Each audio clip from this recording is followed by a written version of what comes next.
So we are recording this talk. Just to repeat, we will be making it available on our YouTube channel afterward.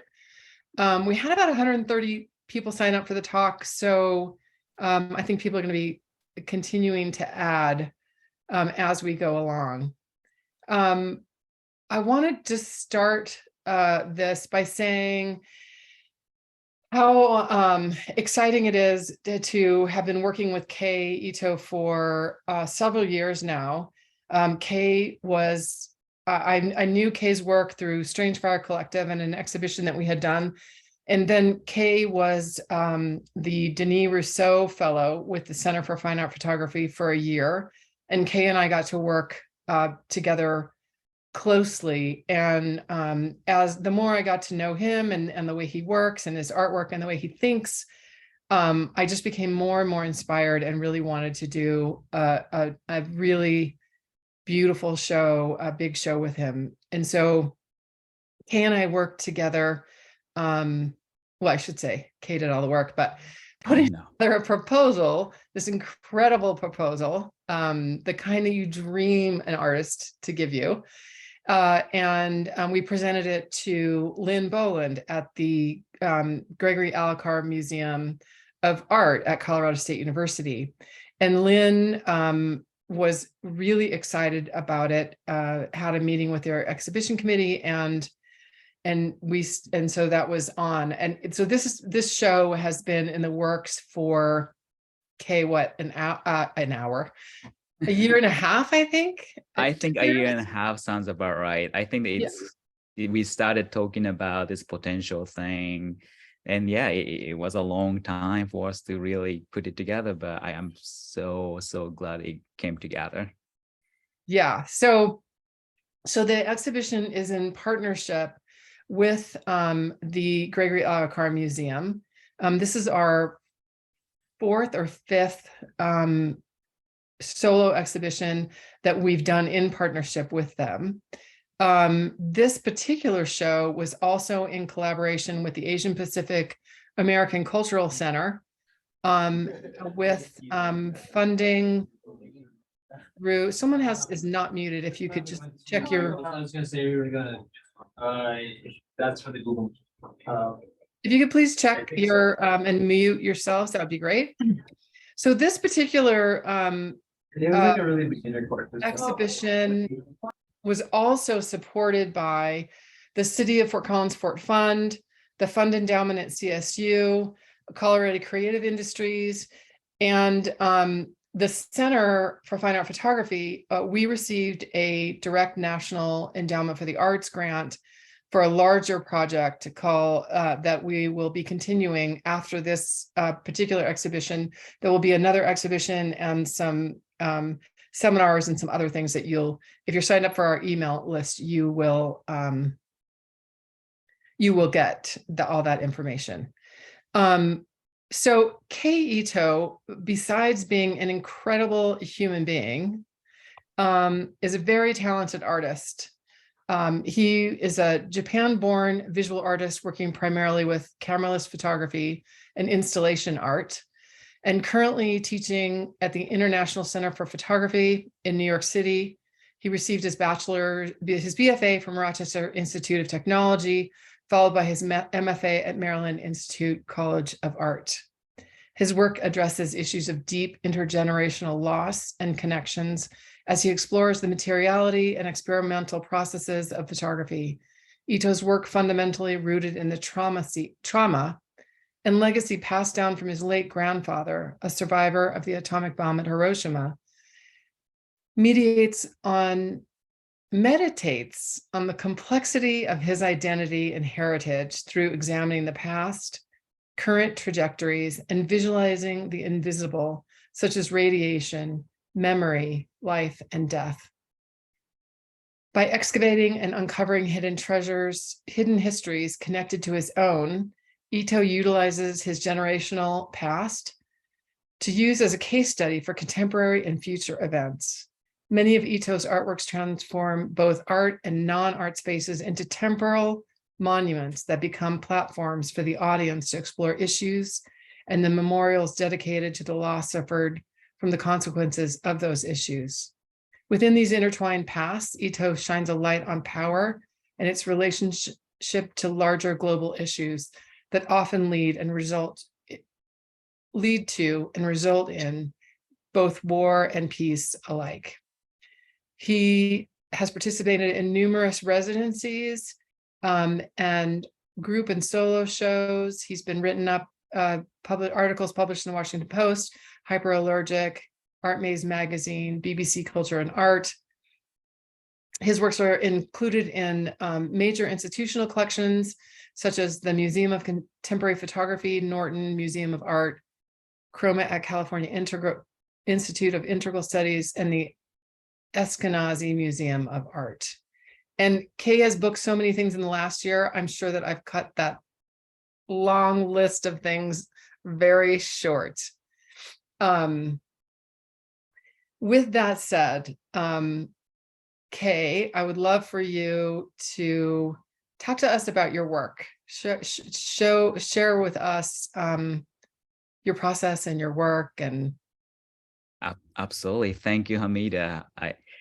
We have this friendship for a long time, and I finally got to meet you during the install, and it was just one of the happiest day.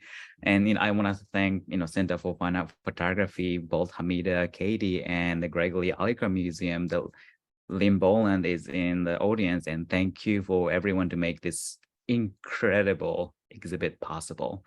So yeah, let me share my screen, and thank you for coming here and be listening to me. I'm a Pisces, so if I stop mumbling, forgive me. I do that a lot, but trust me, it would make sense in the end, hopefully. So I'm a photographer, visual artist, installation artist, sculptor, painter. I have so many names now, but I always comes back to photography as my inspiration. As Hamida mentioned, I got a BFA in photography and MFA in photography as well. And there, I was kind of creating artwork that started contemplating this idea of invisibility and this, how do we visualize something that's invisible? And this sun-gazing scroll was one of the first piece I ever made.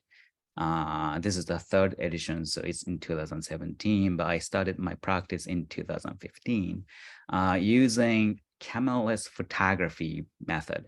And when people think about photography, they think of camera.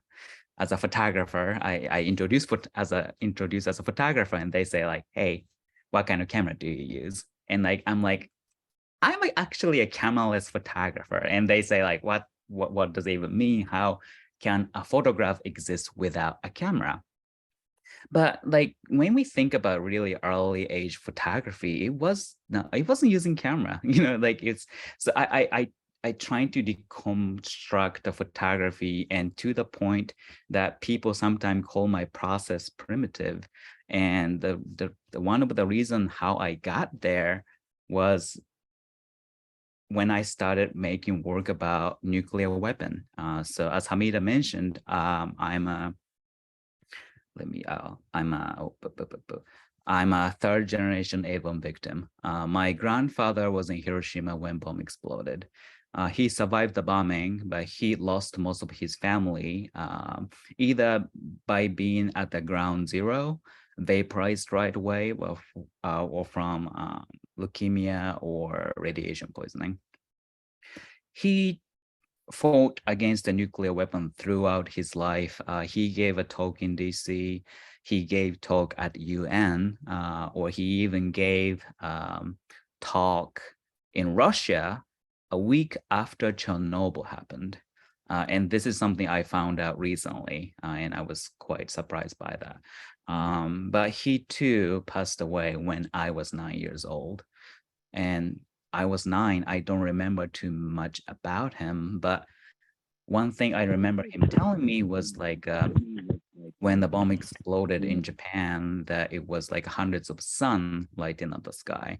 And through that, I was start using idea of how do I capture such thing with using the method of photography. And if a camera is something that takes picture in front of you, the subjects in front of you, then how do I capture something that's invisible, such as radiation is invisible, memory, trauma, or like something that's lost, even death itself? How do I capture that with such an object-based, subject-based media of photography? And my answer was to get rid of the camera and start using more organic process. And that's how I ended up using the process of cameraless photography, specifically using the sunlight and specifically using my breath as each exposure of the print. And that kind of became my signature process. And that act of doing so can be seen in many of my photographic projects, both print and both installation-based artwork. So let me talk about recently, and I've been working to make work about downwinders, which if anyone don't know anything about downwinders, they are the people either during World War II or Cold War, people who either participated in manufacturing of the bomb without them knowing or not, or people who are at the testing site, or people who live near the testing site.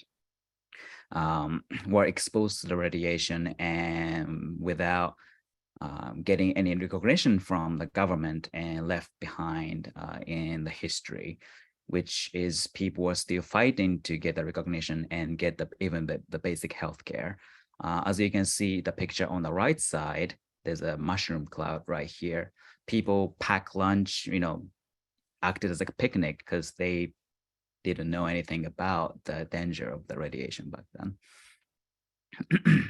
So it's a good segue to talk about the exhibit, the beginning in the land around me.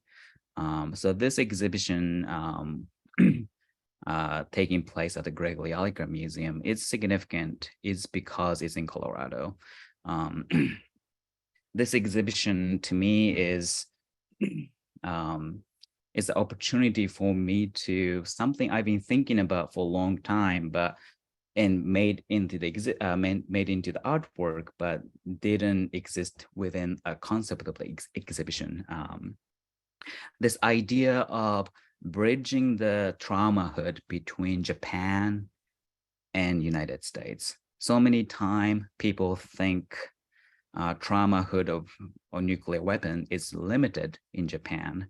As a matter of fact, the people who were exposed to the first radiation by weapon was in United States, people who were at either or process of making the bomb, even though it wasn't per se caused by the explosion of the nuclear weapon. The process of making the weapon itself was already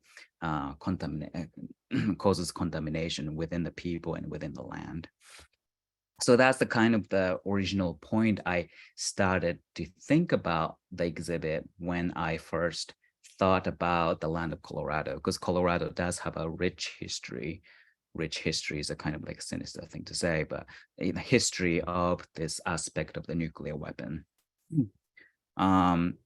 So I Fu Witnessed is probably the first piece people probably see when people come into the space. So this is kind of like to me is a center point that talk about what I originally thought this exhibit is about, and kind of like how I started to think about this exhibit. This was one of the starting piece I was thinking about. So I Fu Witnessed is one of the projects I started at my residency at University of Utah in 2020. I was fortunate enough to have a residency there, teach one class, but rest of the semester I get to do the research and make artwork. And the University of Utah actually have one of the largest archive of the downwinders at their library.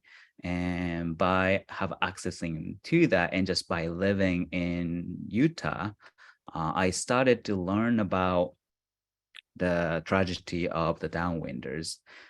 So I started to collecting the picture or scanned cropped of the eyes, specifically 54 eyes from downwinders and 54 eyes from Japanese Avon victims. And there I created 108 prints. Half of the prints were from Japanese side and half of the prints are from United States. And I ended up mixing these prints and displayed it in my studio till and so that point I really never shown that prints. I just created it and sit in the studio. And 2021 I had a residency at Masmoka, which the building of the some of the Masmoka building actually used to belong to Sprague Electronic during World War II, which once used as to create the specialized capacitor used in the bomb dropped in Hiroshima and Nagasaki. So I had a permission to create this temporal installation for just one night. In the space to create, placing these prints. So that was the first place I ever exhibited these prints. But when I first thinking about this idea of like showing the project in land of Colorado at the Gregory Allicar Museum, I thought about this prints needs to be included. So we ended up framing every single print placed on the wall, kind of like a monolith or kind of like a monument in a way. And it's kind of funny because when you stand in front of it, you actually see yourself reflected on the glass. So you actually see yourself within these eyes that's staring back at you.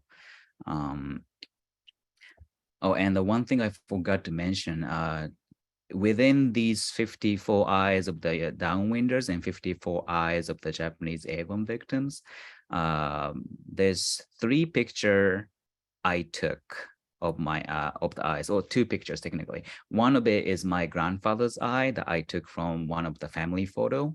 One picture is one I took, the one of my grandfather's, one of the remaining family who experienced the bombing and who still lives in Hiroshima.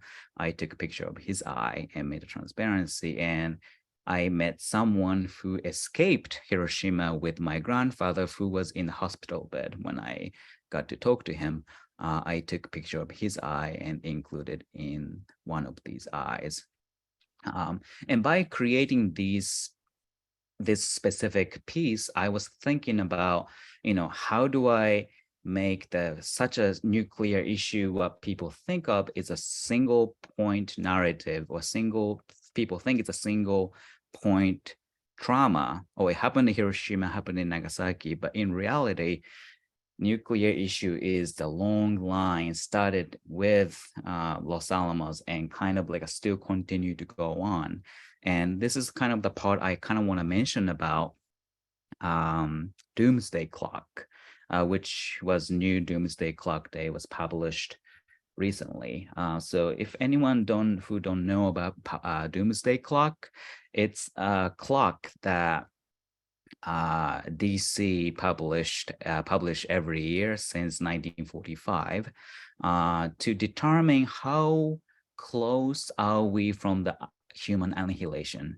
A lot of part is the nuclear annihilation, but global climate and the war and the pandemic all plays out to determine as if the midnight as the human annihilation, then how close are we from it?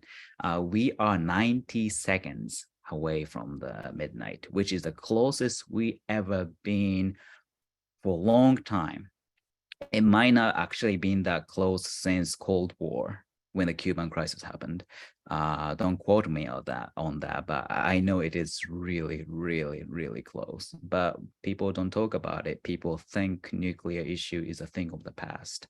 But unfortunately, it is today's issue and contemporary issue that we all might as well get affected by it. So by making these artwork, these I staring back at you and myself and questioning, are you or are we also going to be the part of these eyes eventually to tell the future generation that, hey, we are the sacrifice for your peace, but like why does it have to be made? Like peace with sacrifice is truly peace, is what I've been thinking about lately. And like kind of this project was kind of inspired by that idea a little bit, even though this project worked for like span of 3 years. Aboning New Light is also project. This is actually one of the project I worked with Hamida for a long time. So when I was doing my fellowship for Center for Fine Art Photography, Hamida gave me an opportunity to be able to project one of my video on the tower. I'll get to that later, but the video itself is made with thousands of the C print made from a declassified document from the government of the nuclear weapon testing conducted by United States government, mostly done in the soil of the United States, but some in Bikini Atoll and Pacific Island. I have about, how many testing was that? I think I have like about 85 testing. It's 85, 85 testing. And obviously since it's a testing footage, each clip is about 3 seconds to 30 seconds if it's a really long video. So it's really short video. But what I did was I screen captured every few frame of the video and made it into a transparency, and using a tinted sunlight to get this neon green color, make a C print and rescan the whole print and start cropping each one of them and reassemble into a video. So essentially I was making a stop animation film. And as you can see, like right side is the original grid of the C print, and left side is what I made out of this print by scanning them. And sometimes I place an object, such as a toy model of Enola Gay, that airplane that dropped bomb in Hiroshima, or I intentionally move the print so there's a little bit of double exposure happening in the space. Yeah, something like that as well. And these are the print. And originally this video was actually, I made it with my collaborator, sound art collaborator, Andrew Paul Kuiper, who is a good friend, and his grandfather was an engineer for the Manhattan Project. So we collaborate a lot. But I wanted to expand this video into the space that Hamida, introduced me to play with. And this is a tower placed in the middle of Denver. And they have a projector that projects the vertical video on this tower. So I was really excited with this opportunity and trying to create something significant. And so I edited the video, and original video was like it goes forward in the time progression, but this video I made specifically for this tower was reversed, so explosion shrink instead of expands, in a way of like I'm trying to reverse the effect of this explosion. And so I wanted to include that piece in the show. Also, this video was first debuted on the tower at the exact moment the first A-bomb exploded in Los Alamos, July Hamida, you might have the numbers. I'm really bad numbers, but it was we played the video at the exact moment of the time. So essentially commemorating of the essentially a birthday of the A bomb, and essentially birthday of my nuclear trauma.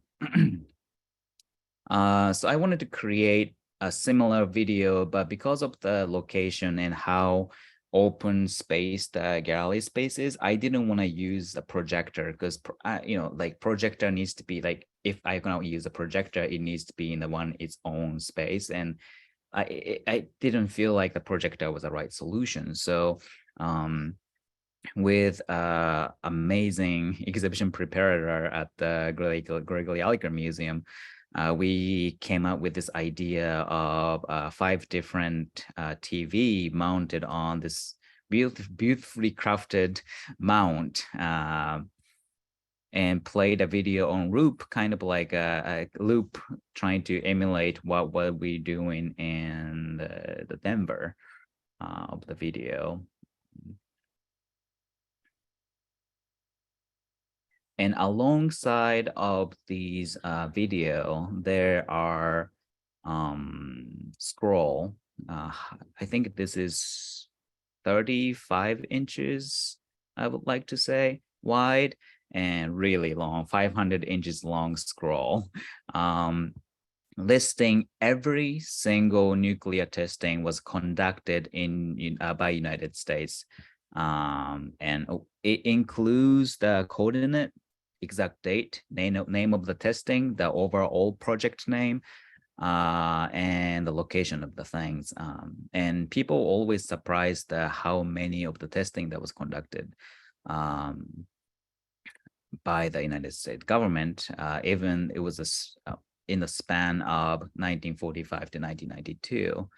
There was a treaty that prevent from both US and Russia to experimenting with a nuclear weapon in around the 1992. That's why they stopped testing. But kind of like my presentation is making a hiccup. And so so on the list, I intentionally left the date that would be like my birthday would overlap. So what I did was I placed my birth date, birth location, and where exactly I was born, and my name on this list, kind of like making the statement about I am the part of this legacy and I am the artifact of these nuclear legacy that has been happening. Because if I wanted or not, I think I am part of it with many other people, is part of this narrative. And I had 2 of them side by side. Just for quickly, let me show you the video itself. I'm not going to play the whole thing, but it's always nice to see. Hamida, could you tell me if the video is playing okay? Looks great. Yeah, perfect.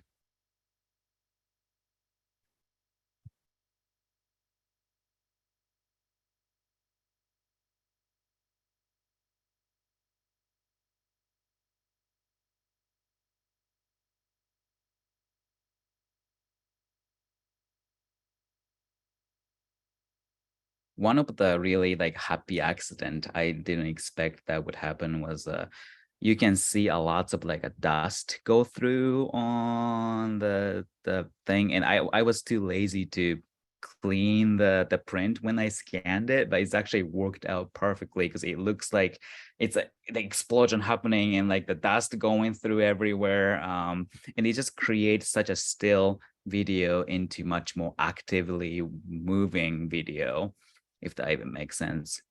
This is a very sad, but there's a cage in the middle of the field, and it's a live pigs in the cage. And what they did was, since pig has a similar fat content to the percentage with the human body, so they wanted to test and how much damage or what kind of like effect it does to these animals.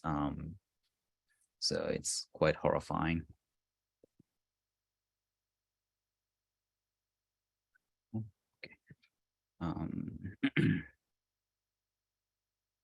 Oh, didn't mean to share it with anyone.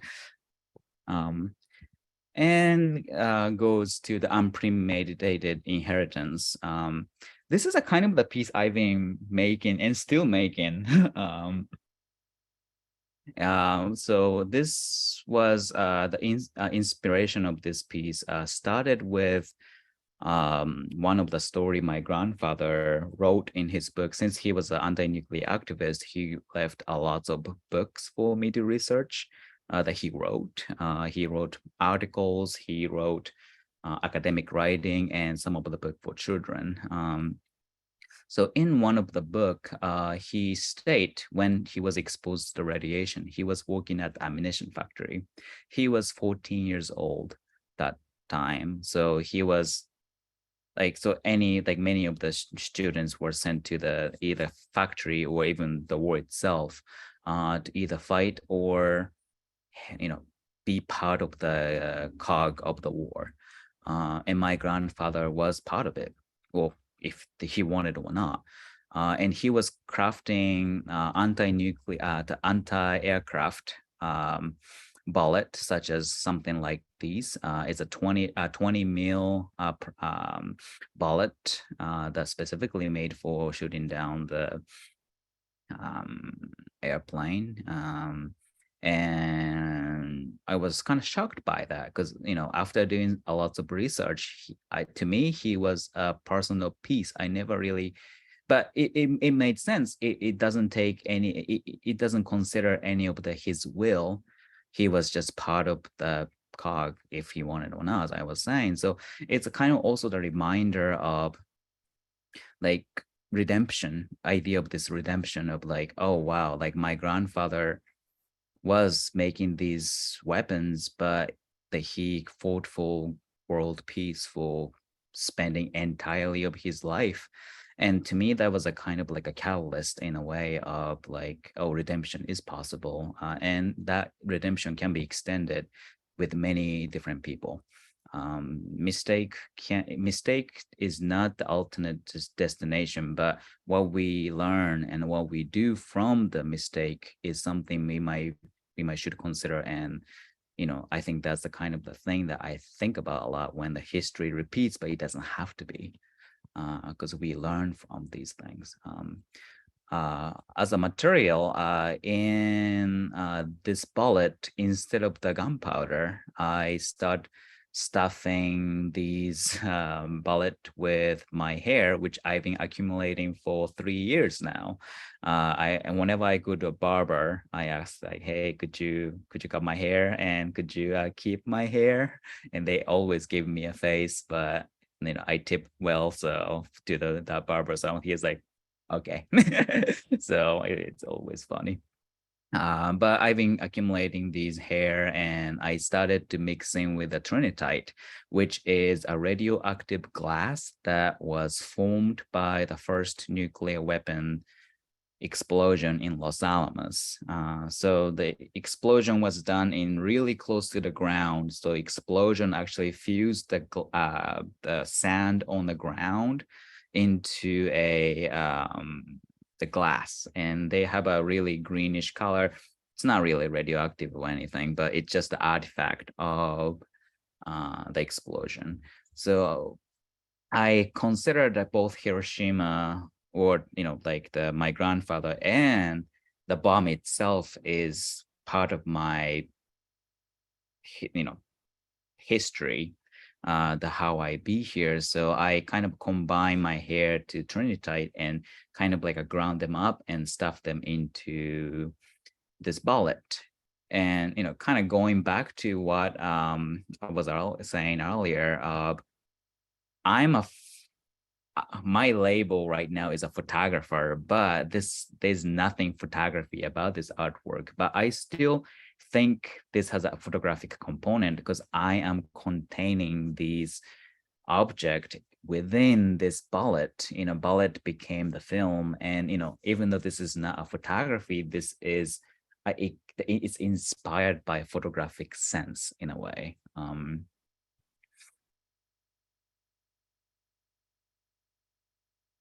And on the ground, there's a burning away. On the ground, there's a 9 pieces on the ground. This is a project I've been working since 2020, I believe. And this is a piece I originally that on the ground, 9 of them, originally started the process of the burning away, this unique chemigram process at the Center for Photographic at Woodstock. But I never really did anything beyond the size of 16 by 40, but I always had a desire of making them really big. Then I got the Dennis Russell Annual Fellowship from Center for Fine Art Photography, and later with the Center for Photographic Arts, CPA Artist Grant, for me to expand my project that I was developing at the residency into much bigger scale piece. Thus, the Burning Away came to be. They are 40 by 96 inches, chemigram.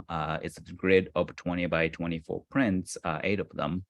And the process is a really interesting one. So many people who survived the bombing, Hiroshima and Nagasaki, and if anything, actually any bombing, people obviously suffered from many burnt. And I read so many stories and articles that people used many substances such as oil, like a vegetable oil, canola oil, honey, motor oil, in order to seal the wound so it's not going to touch the air, so it's not going to get blistered. I wouldn't recommend doing that at home, but that was one of the desperate measure that people did back then. And I was heavily, essentially saddened by, like this idea of people were so desperate of placing anything to heal or ease the pain of these, pain of the wound. So I started to use that exact material, honey, vegetable oil, olive oil, mineral oil, motor oil, tang oil, linseed oil, any oil I can get hands on that would exist in usual home. Well, maybe not linseed oil, but I do a lot of woodworking. And I started applying on the paper, darkroom paper, black and white, regular darkroom paper. And the process is very painterly. I was using my whole body to pour these things as if of Jackson Pollock, even though controversial figure. But I really love this process of making this really gestural prints. And since this is all made with relatively not solid material, there's not many control over making these prints.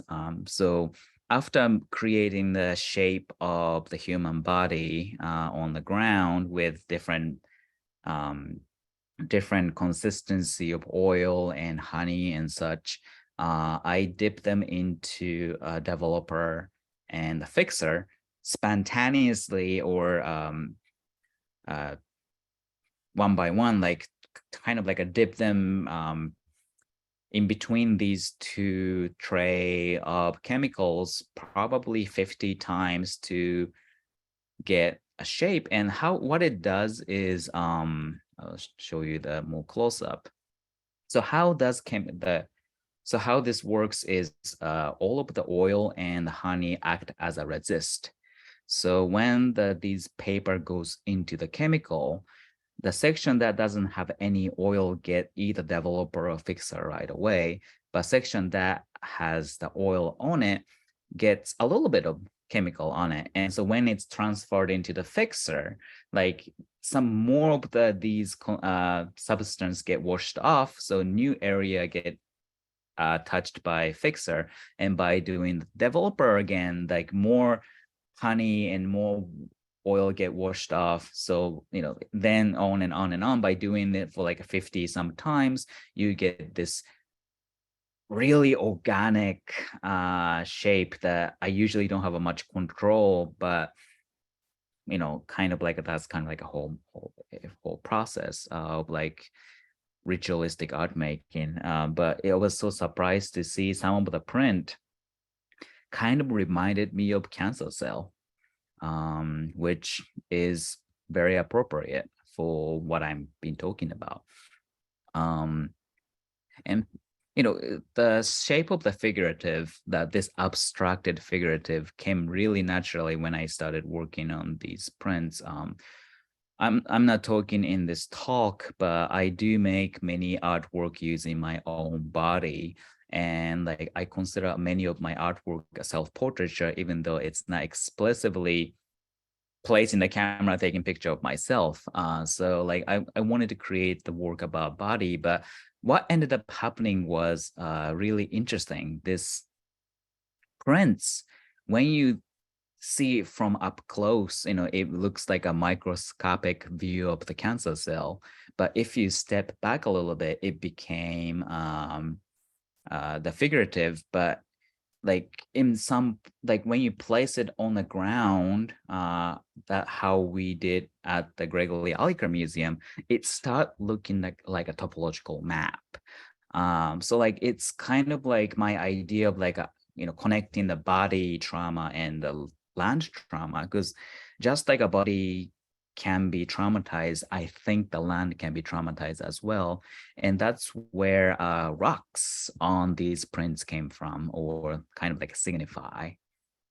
So these rocks were taken from Rocky Flat, or Rocky Flat site that used to be belong to the government-funded science lab that refining the plutonium for the nuclear weapon for the during Cold War.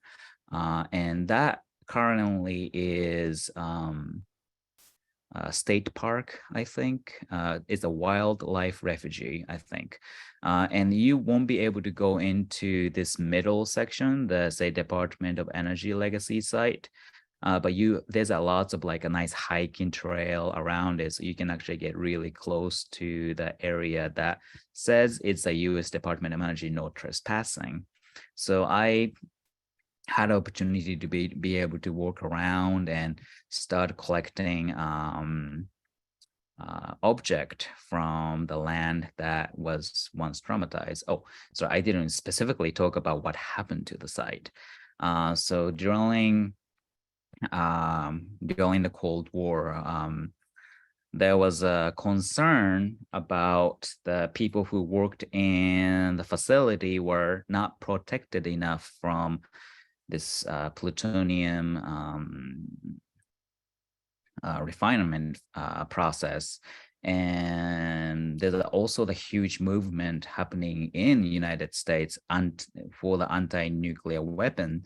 There was a huge protest happening in 1983 that people chain linked themselves surrounding entirely of this laboratory, which is miles of people. It possibly be one of the largest anti-nuclear protest in 80s, and that is pretty significant reason for both in term of the land that had the plutonium refinement factory. They ended up shutting down because they did find some leakage, or at least a contamination from the laboratory to the land. So they spent a lot of money to clean up the space, and now it's the really nice, beautiful trail that you can go and enjoy. And I kind of like walked around, start gathering rocks, and brought it back to the museum, scrubbed it really well, and placed them on the prints in a way for me to kind of bring back what's like a what real thing that I could have gathered from the people, well, not people, but land that suffered this traumatic legacy of the nuclear weapon and bring it into the gallery. And that kind of like a kind of talk about this just well, quickly, this amazing poster and the handout. Henry Becker, my colleague, amazing designer, designed. And, one late night we were talking about like, hey, like, like what should we do with the front? And we are looking at some of the old photograph and we are like, wait, like this is a plutonium button that he's holding, but it kind of like a reflect to one of my print, and we kind of like overlap each other and was like, whoa, like this is perfect. But it's on the right top, it's say from history to the gallery. And I love this statement because that's exactly what I did with what I thought I was doing in this piece. I was taking the, like these rocks from the actual space into the gallery space. And I think that was a really something significant for me. And I think that it made this piece into a next step. Last but not least, I'll talk about rust in peace or rest in peace or whatever you want it to be. It's intentionally the second letter is missing because I used to call it rust in peace, but I want also people to think it's a rest in peace. So this is a large scale site specific installation made with iron infused paint that is get rusted throughout exhibit. So the shape of this abstracted shape is actually as if I was taking the length of the longest point and the length of height of the longest point and the depth of the longest point of this nuclear weapon that dropped in Hiroshima, and as if like creating a box, or I like to call it coffin, specifically designed to perfectly fit this bomb and take apart each side. This is what it is, that this is a size. So like this is a profile of the size of the little boy. And interesting thing about this specific process is since it has a iron in it, originally this paint was completely pitch black when we painted it. As you can see on the left side, that was installed day one. But after it's get dry, we applied it with a chemical that can accelerate the rusting process. So by second and by fourth day, it gets really, really rusty. And, like, I was thinking like, what is like, if I wanted to create a coffin for a weapon that I want to never ever see again and used on anyone, what would be the material? And I was thinking wood, maybe. But to me, like, what is a dead form of metal? And to me, that was rust. So to me, like this rusted shape that potentially, create this coffin, the representation of the coffin of the weapon is something I wanted to create for this specific piece. And museum was really kind enough to provide support and make this artwork. And this is this is the first piece I ever made of this series, but I am hoping to create this project with many different weapons, including some of the smaller weapons such as Glock or AK, many weapons that used for the mass shooting happening around the world, especially in the United States. Because to me, like, I want all of these weapons to be put away in this rusted coffin or rusted box and never, ever see again and used against other people. But yeah, that's kind of like a short and long of it. I think this is a good time for me to stop and I think open up the question, I think. So thank you. Hey, that was fantastic, as always. I'm so glad you're all here for this talk. If you had been in the gallery when Kei he gave a talk in the gallery. He is quite the sort of physical, it's almost like a performance piece talk at the same time. Do we have any questions? So I know you're muted. If you want to unmute yourself and ask a question, that would be great. If you are more comfortable putting your question in the chat, that would be fine. Someone asked, I'll just start. Someone asked earlier that had come late, and this is being recorded and it will be shared on the center's YouTube channel, and we'll send that out to everybody. Yes, question from Tomiko. Hi, Kei, Hamida, and Tomiko. everyone. Hi. Sorry, my light is so terrible here. Thank you, Kei, so much for this beautiful and powerful work and sharing it with us and sharing sorry, there's some feedback here, and sharing kind of your whole process. I kind of have a lot of questions, but Hamida mentioned something about your artist talk being a bit like a performance, which made me kind of think about your process and how your process can feel performative. Like sometimes I see your short videos, or even you just showing us walking out into the Rocky Flats with these buckets. If you could just talk a little bit about the role of performance, even though maybe the performance isn't seen by the audience when they actually see the work, and kind of the role of your body in the work, because when you're talking about you know, the nuclear atomic legacy, so much is right about the deterioration, the decay, and the harm on the body. Thank you.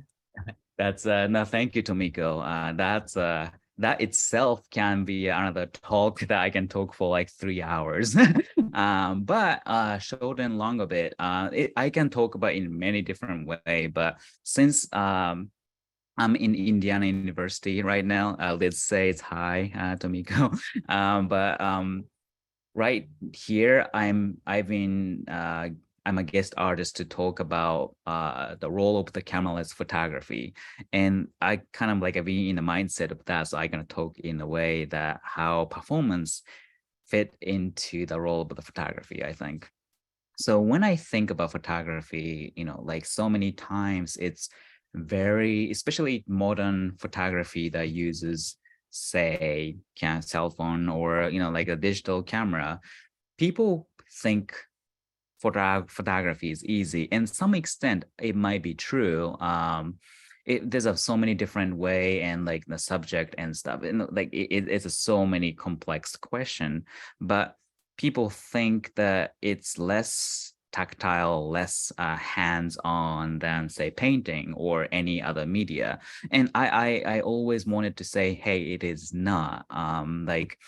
And especially me being a photographer, me being a cameraless photography, like the process became such a big part of my my art making. Like it's not like people may see, and you know, Tomiko already mentioned it, but like people see my artwork in a gallery or museum or whatever space, can see the result of my performance. But I usually consider my performance that happens either in the studio or by myself, that no one's seeing, but it's still considered that also is the part of the artwork because it's so important to me. You may call it process-based art or material-based art, but I really do consider every single component of the use of the material, the movement is intentional and have some kind of meaning. And I think that's it's just how I perceive these things. And other thing about that you mentioned about Tomiko is the use of my body. I use my body a lot. Many of my photogram, I use my own breath to time the exposure. It's also, you know, kind of like a really organic way of more way to deconstruct the photography, getting rid of the machine of the photography and trying to channel into much more ritualistic element of the photography, but also the body. Like, what differentiate nuclear weapon from the previous conventional weapon is usually the weapon bomb explodes and essentially harm is done. Even the trauma might remain, but harm is quote unquote done. But what differentiates nuclear weapon from any other weapon is radiation, the invisible threat that so many people tend to forget because of the invisible. And by its nature, the manifestation of the result of these radiation is also often invisible. Usually cancer, usually you don't see the melted skin, you don't see, but like they are definitely affected and threaten the life, but it's not as visible as so many things. And it's such a long lasting effect that to the point that first, like when I was born in Tokyo, my first thing my grandfather did was to check if I have 10 fingers and 10 toes, because he knew many of the second and third generation Avon victim were born deformed. So like that's a kind of the thing that even though it might not be scientifically proven or anything, that fear and trauma definitely does exist. So, I consider that invisible trauma, the radiation exposed in my grandfather's body was passed on to me in some extent. It might be it's a physical thing of the radiation that I'm worried about if there's the ticking bomb, it's going to explode one day, or maybe it's just the idea of the trauma of memory. But I think about like by using my own body, I'm like using my own body as if my own body is a camera. So sorry, Pisces, I just go wrong, all the way to trying to get to the one point, but always like going to a completely different place. But thank you for the question, Tomiko. I really appreciate it. That was a great question and a great answer. Thank you. Someone, let's see, hold on. Oh, wow, there's so many chat right now. Yes. Sorry. There's so many. I just something just caught my eye. Sarah says, "I wonder if you have considered doing work in New Mexico, Los Alamos, particular, where the weapons was developed and tested." Definitely. I actually have done many. I have done a research trip to Los Alamos, spending my time about 12 days, 14 days in Los Alamos. And like gathering pictures, gathering material. These actually keep sitting in the back of my studio and trying to make artwork about it. And use of the trinitite is my way of incorporating Los Alamos into my artwork. But I live in Baltimore, so like physical distance, but I actually have a residency coming up at Santa Fe, at the Santa Fe Institute this summer. So I am excited and be able to be there and then start thinking about an approach to institute to create some kind of installation artwork in New Mexico. Is something I've been hoping to do for a long time. There's two questions that are sort of related. I'm going to relate them. Let's put it that way. So one is, has your work always been associated with nuclear weapons and more? And then also, what's your earliest memory that you realize your family had been hurt by the A-bomb? Sorry, I completely blanked. Sorry, long day. Could you say it again? Yeah, no problem. So I was saying there's two different questions, but I'm going to ask them sort of together because I think that they relate. So someone was asking, Karina was asking if your work has always been inspired by the impact of nuclear weapons and war. And then Magdalena asked, what is your earliest memory when you realized that your family had been hurt by the A-bomb? Oh, whoa. It's the first question. So I started the body of artwork that related to the nuclear weapon and becoming the camelist photographer, or even consider myself as an artist in 2015. That was the year I got into grad school. And actually, like some of the people here probably have seen me working on this project when I first started working these things. I'm relatively new in a way of like quote unquote becoming realized being artists, I think. But yes, like it always has been traumahood and the intergenerational trauma of the nuclear weapon. But used to be like I was so focused on my grandfather's experience and like many people in Japan, but then I collaborated with my sound artist collaborator, Paul Kuiper, whose grandfather was engineer of Manhattan Project. So it expanded there. And then I had the residency at the University of Utah. Then my work expanded to not only the Japan, but also the traumahood of American, and kind of like I start thinking this nuclear issue as the worldwide or human-wide, essentially, the human being-wide issue that we should tackle on. But recently I have been working many projects about, as I myself as an immigrant, so I make work about Japanese internment camp, making a comment on relationship with a Muslim ban that, caused so much issue and cause suffering because of its targeting a single group of the people without having any reason to by being a scapegoat. So that's something I've been doing, and also the climate change is something I've been start doing. In the fact that residency I'm going to be doing at the Santa Fe Institute is specifically themed around the climate change.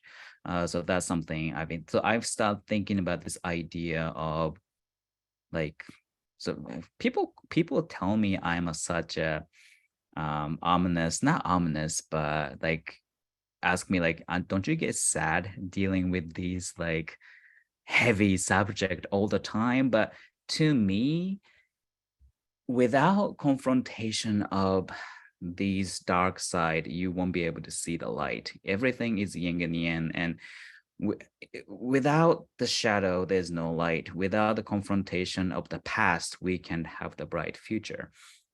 And my spiritual teacher and the artist and art, like the artist who I admire and love is Christian Boltanski, French artist who passed 2 years ago. His work is very much about life and death and confrontation. Through the confrontation of the death, you appreciate life, and that's something I really think about. So yeah, my work is really more and less about these things.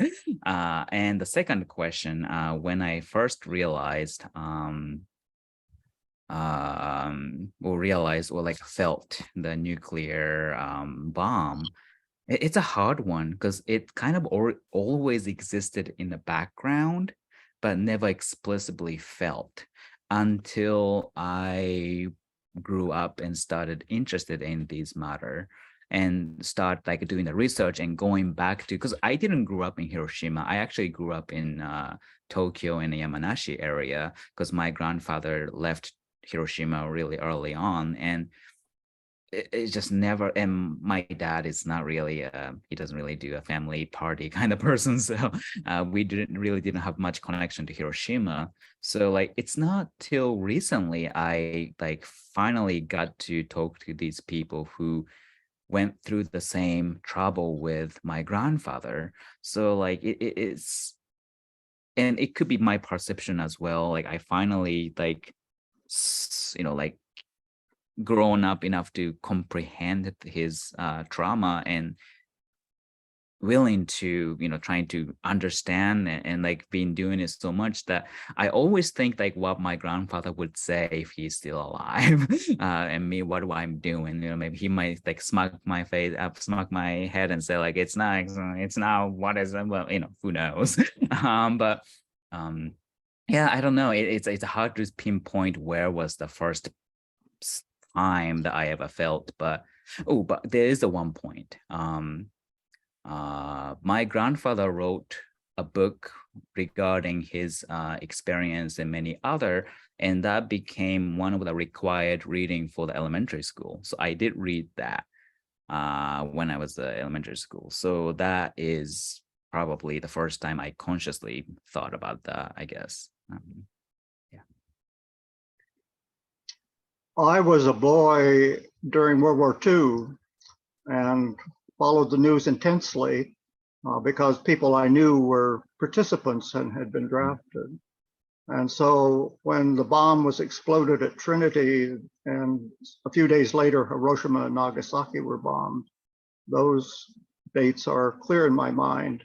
And I remember in the small town in the upper Colorado River Valley where I grew up, the surviving adult men built a gigantic bonfire in the middle of US 40, the highway going through, and that sort of thing. But my life then, during these decades since, has repeatedly intersected with the US nuclear weapons program.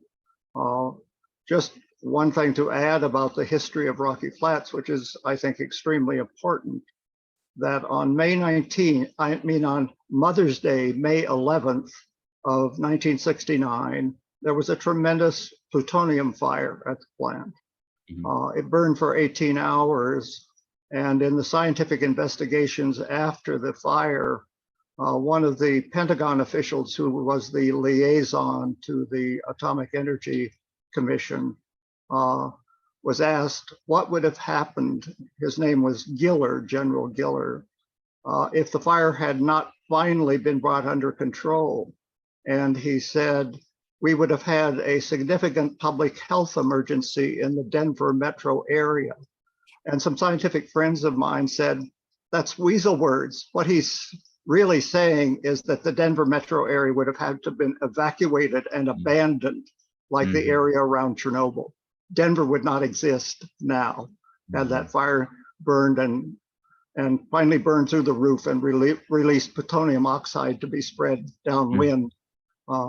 So it's a very significant event, and I was involved in the years of efforts to try and get the damn place closed, including that encirclement that you showed. But it's sorry, Chester. Kei, this is the gentleman I was telling you about that contacted me. That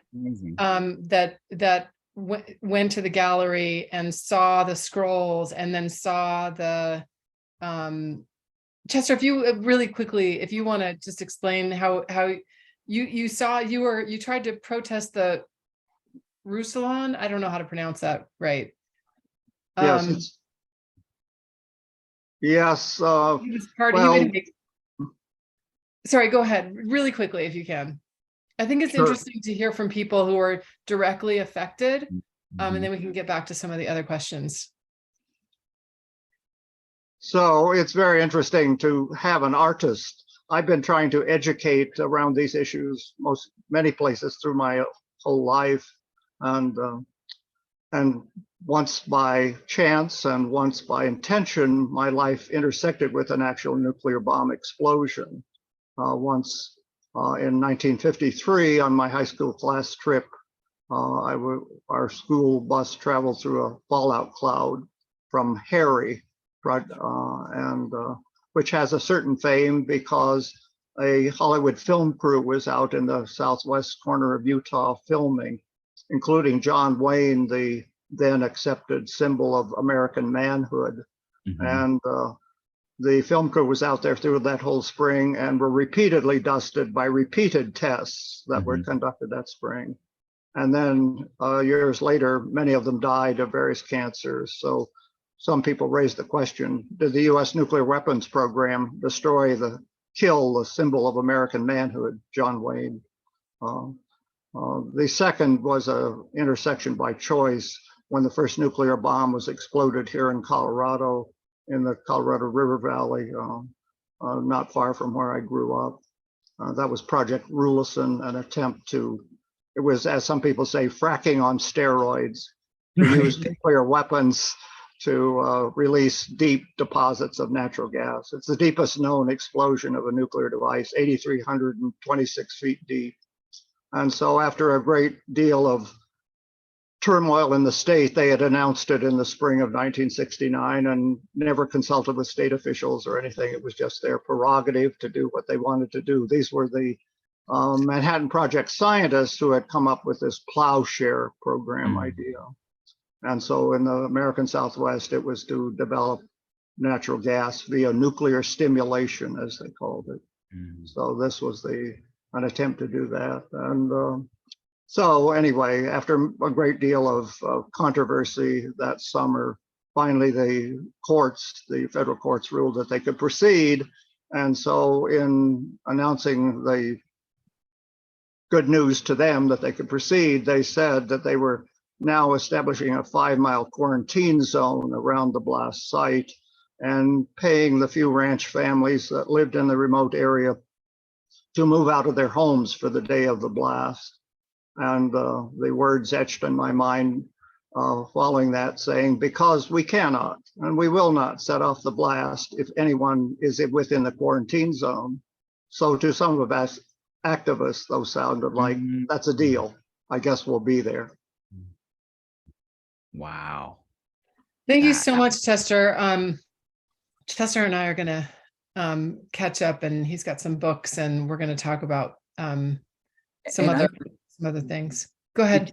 Did you send me an email a few days ago? I read it just today, but I forgot. I couldn't respond it till today, but I will respond to you in conjunction with Hamida. So we'll be in touch. Thank you so much.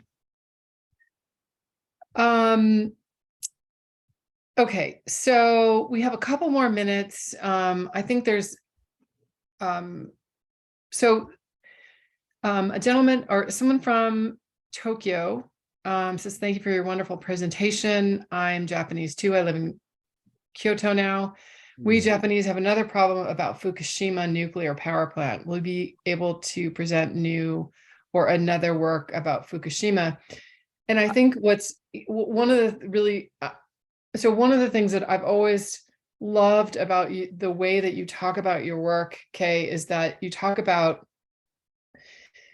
how this thing was born, and now the world was born and now it lives, and it's a human problem, right? It's a global problem. We all are at risk because of this. Obviously, this person's talking about Fukushima.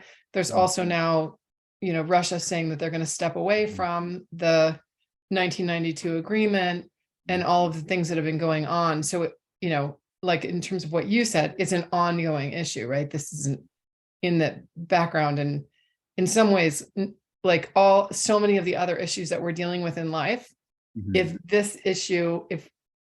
this could make all of that go away really quick, because we wouldn't be here. So just if you could sort of talk a little bit about that, and then although that's sort of a big question, but it kind of is. Yeah, I was like, I don't know if you have enough time, but I will respond to the specifically for the Fukushima, and I completely agree with you, Hamida. Like this issue of the nuclear weapon is such a long and still ongoing issue that so many times, like people forget that they are part of the narrative, but they could be very much so. And if anything, who's going to be the next sacrifice of this nuclear weapon? And that it could be me. It could I live super near DC. It could be you. It could be any of us who's here, and it could be all of us. And that's the kind of the reality we live in. And I'm not trying to like scare people.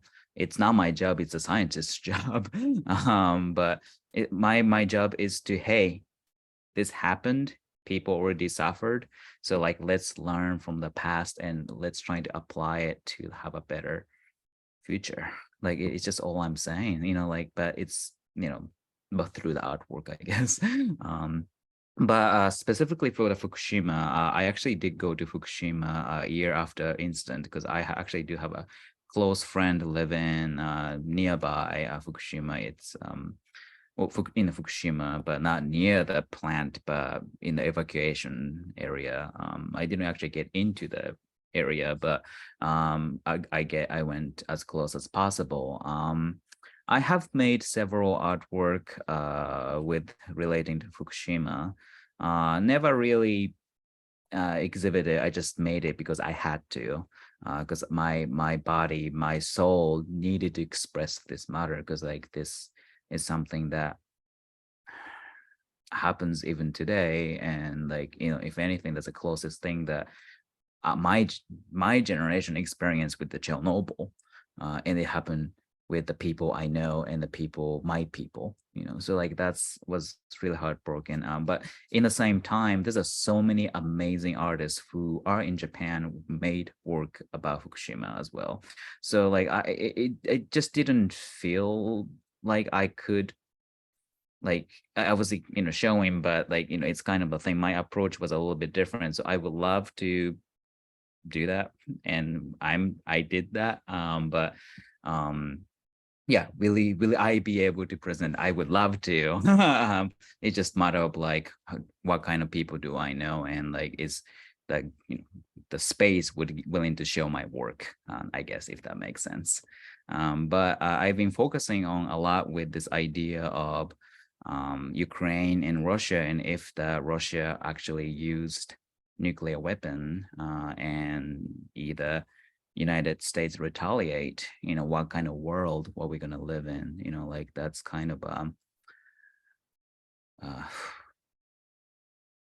scale I think we live in. Sorry, if, again, like don't want to make it too ominous, but in by talking about this issue, inevitable. Yeah. Unfortunately, that is true. So we're just about out of time. Beth has a question for you, and I'm actually, so we're going to go till 6:30. Do you want to, well, okay, we'll take this one last question, and then we'll finish, because I think this is really interesting. So Beth Johnson, who is our current Denis Rousseau Fellow, is with us tonight. And her question is, this has been wonderful, Kei. Truly, I've been thinking a lot about how impactful this is as a form of public education. I'm wondering how you balance the need to incorporate facts versus other forms of knowledge, i.e. embodied knowledge, or using poetic gestures that might not be true, in quotes, in the same sense, but might point to a deeper truth. It's a hard one, because I myself didn't. Also, the Beth, congrats on the fellowship. I think you are you're amazing. I love your work. So I considered like interesting history, right? Like history is, I use a lot of history, but I also use my understanding of the history and my understanding of the narrative of my family trauma or other people's trauma. And in a way, everything is digested through me. So like, instead of like, you know, I'm not a historian. I never trying to be a historian, you know, but through my artwork, I'm using my own body as a narrative and the filter in order to digest and trying to mix everything that existed before me, and trying to come up with my own answer. But then again, I think the artwork, like what I make and what any artwork would do is proposing the question of, I keep repeating, you know, like, are we at peace right now? Or like, you know, is the peace possible without making any kind of sacrifice, especially with the people of capitalized others, you know, because has been, you know, like nuclear testing, except for the United States, many times, like by European, they do it at the I'm lacking with a word. Not He's been there. teaching and lecturing all day today, so he's at the end of his tank, I think. I think you're right about that, but I think it's important to think that we as artists are not trying to portray a history as accurate as possible, nor trying to be a historian. We are trying to portray our understanding, showcasing one perspective of what we think and what we experienced. And I think that's where what differ from activist or historian or scientist, designer from artist, because art is not about providing answer, but instead just giving opinion or question, proposing a question to the audience.